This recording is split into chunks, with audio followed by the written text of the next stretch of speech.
Everyone, channel पे फिर से आपका स्वागत है। चूंकि 2024 का बजट जो राउंड द कॉर्नर है, तो एंटीसिपेशन मार्केट में बहुत हाई है इसको लेके, जिसमें मार्केट पार्टिसिपेंट्स भी एक्सपेक्टेशंस लगा के बैठे हैं, इंडस्ट्री भी एक्सपेक्टेशंस लगा के बैठी है और इंडिविजुअल इन्वेस्टर भी एक्सपेक्टेशन लगा के बैठे हैं। और निर्मला सीतारमण का एज ए फाइनेंस मिनिस्टर वापस आना एक जो आए हैं वो उसने डिस्कशंस को वापस से हवा दे दी है कि जो पोटेंशियल चेंजेस और रिफॉर्म्स वो ऑलरेडी प्रपोज कर रहे थे वो उनको इम्प्लीमेंट करें।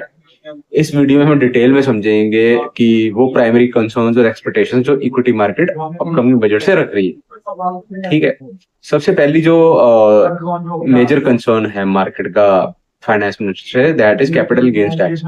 ये एक बहुत सिग्निफिकेंट कंसर्न है मार्केट पार्टिसिपेंट्स के लिए, क्योंकि ये टैक्स प्रॉफिट पे लिया जाता है from the sale of capital assets, जैसे रियल एस्टेट, स्टॉक या mutual funds.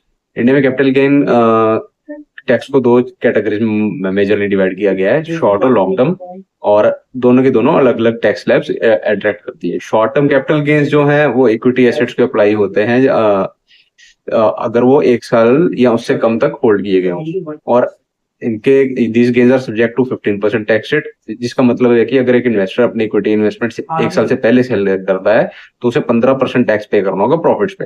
Long term capital gain equity assets को तब अप्लाई होता है जब वो हम उनको 1 साल से ज्यादा होल्ड करते हैं, और ये अट्रैक्ट करती है 10% tax rate, which is lower than short term rate.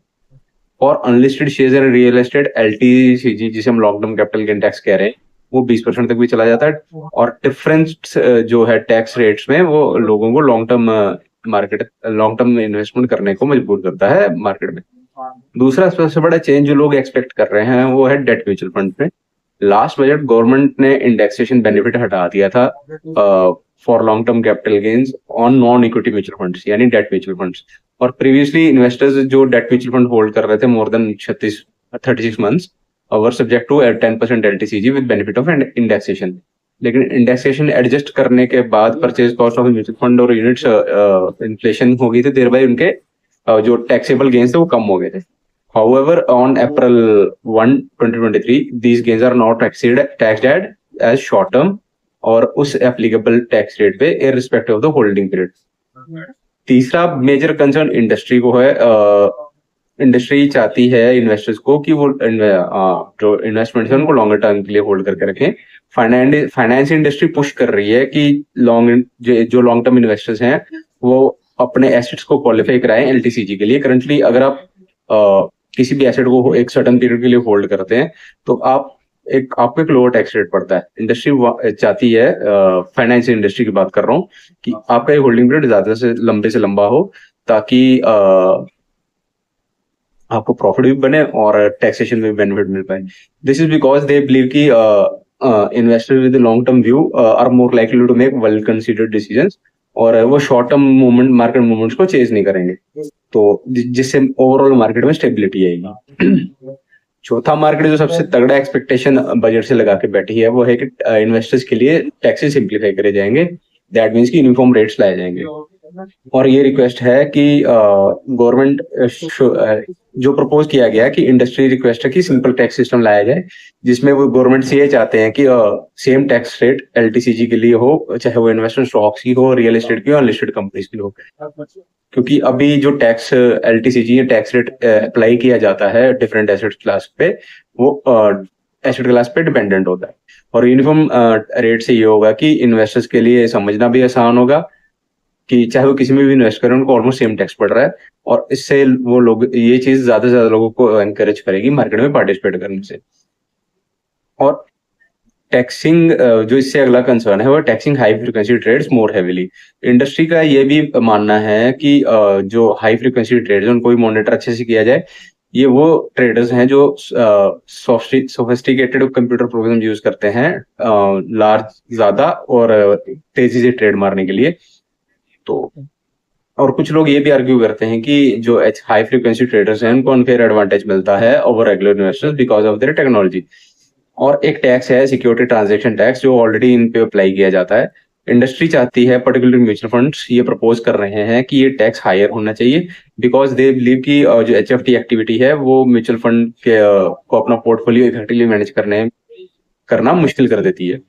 और हालांकि हायर एसटीटी अप्लाई करना भी और एचएफटी स्पेसिफिकली यानी हाई फ्रीक्वेंसी ट्रेडर्स के लिए हायर एसटीटी लगाना भी इतना आसान नहीं है, क्योंकि ये डिफरेंशिएट ही करना बहुत मुश्किल हो जाएगा कि कौन हाई फ्रीक्वेंसी ट्रेडर है, उसको ट्रैक कैसे किया जाए। नेक्स्ट मेजर कंसर्न इज कि स्पेकुलेटिव इनकम क्लासिफिकेशन, जो उसका ऑलरेडी प्रपोजल था कि एफएनओ को शायद 30% टैक्स लायबिलिटी में टैक्स स्लैब में लेके आ जाएगा, कि फ्लैट 30% टैक्स चार्ज किया जाएगा। तो उसी चीज पे आगे बात करी गई है कि स्पेकुलेशंस हैं कि गवर्नमेंट फ्यूचर नोट ऑप्शंस के ट्रेड्स को बिजनेस इनकम से हटा के क्लास स्पेकुलेटिव इनकम में मेंशन करने वाली है, जिससे एफएनओ ट्रेड्स पे हायर टैक्स स्लैब इम्प्लीकेबल होगी और पोटेंशियली ट्रेड वॉल्यूम्स इम्पैक्ट होंगे और स्ट्रेटजीज भी इम्पैक्ट होंगी।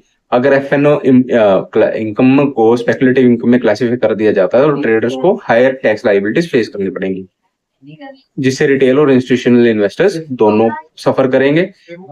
एक और प्रपोजल है जो अंडर कंसिडरेशन है कि टीडीएस इम्प्लीकेबल होगा एफएनओ ट्रेड पे, जिससे ट्रांसपेरेंसी बढ़ेगी। जो सरकार प्रपोज करेगी इससे ट्रांसपेरेंसी बढ़ेगी और गवर्नमेंट के लिए इजी हो जाएगा इन्वेस्टर्स को ट्रैक करना और उनके ट्रांजेक्शन को ट्रैक करना।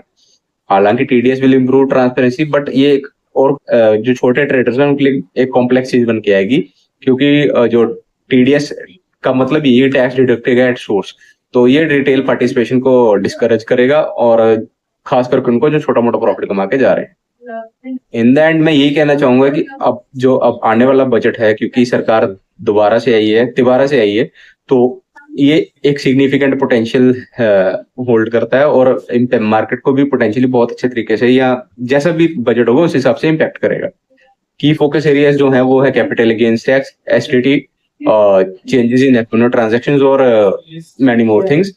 मार्केट पार्टिसिपेंट्स बहुत ध्यान से और क्लोजली वॉच कर रहे हैं इन अनाउंसमेंट्स को, ताकि इनमें से कोई भी चीज अगर मार्केट में मार्केट सेंटिमेंट को या इन्वेस्टर बिहेवियर को इन्फ्लुएंस करेगी तो उसको अकॉर्डिंगली टैकल कर सके।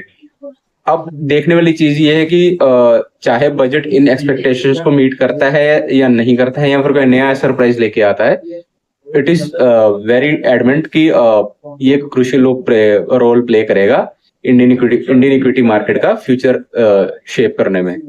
Thank you very much. For more details stay tuned. Have a nice day.